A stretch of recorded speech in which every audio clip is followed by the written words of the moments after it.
Guys आप लोग बोल रहे थे ना हेयर ऑयलिंग का वीडियो घने बालों में बनाने के लिए, तो मैंने हेयर ऑयलिंग का वीडियो घने बालों में बनाई है। आप लोग फुल वॉच करिए। आप लोग फुल वॉच नहीं करते हो इसलिए मैं हेयर का वीडियो डालती नहीं हूँ। आप लोग फुल वॉच करिए, लाइक करिए, सब्सक्राइब करिए, बेल आइकन प्रेस करिए तो मेरा सब नोटिफिकेशन आपको मिलेगा। सब्सक्राइब करने से भी आपको कोई पैसा नहीं लगने वाला, बेल आइकन प्रेस करने से भी आपका कोई पैसा लगने वाला नहीं। बस जब मैं वीडियो बोका अपलोड में कहाँ करूँगी चले सबसे गए पहले आप? आपको नोटिफिकेशन मिलेगा। इसलिए मैं बोलती हूँ सब्सक्राइब करें और लाइक करें और शेयर करें और बेल आइकन प्रेस करें। ओके फ्रेंड, बने रहिए व्लॉग में।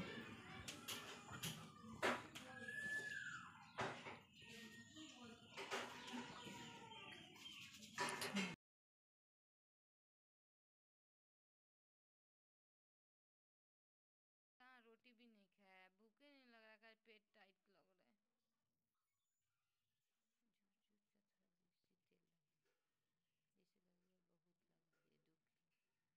पिंक वाला सेंसिक लगाता है ना क्या? पिंक। हम तो अभी थोड़ा पिंक लगा रहा ना तो अपना चूल ठीक हो रहा है रे सेंसिलिक से। लेकिन ना हम जब से सेंसिक लगाए चूल तो सिल्की लगता है ना।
ब्लॉग अच्छा लगेगा तो लाइक सब्सक्राइब शेयर कर दीजिएगा दोस्तों। अब नेक्स्ट व्लॉग में मिलते हैं। Bye bye.